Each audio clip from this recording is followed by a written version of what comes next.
huonosti. Olen aidosti huolissani tämänhetkisestä tilanteesta. Ja yksi niin kuin ikävä suunta on ollut minusta toi yksityistäminen. Joissakin kohdissa on ihan hyvä asia, monesti se on huono.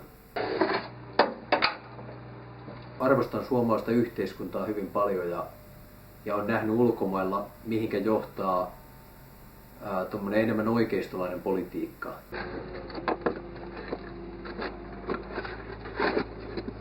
Meidän pitää satsata enemmän meidän työttömyyden hoitoon ja ihmisten hyvinvointiin.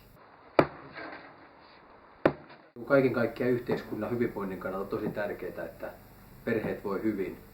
Ja kyllä niille pitää varmistaa, että niille jatkossakin on se tukiverkosto ja muun muassa apua sitten ihan jos tulee ongelmia.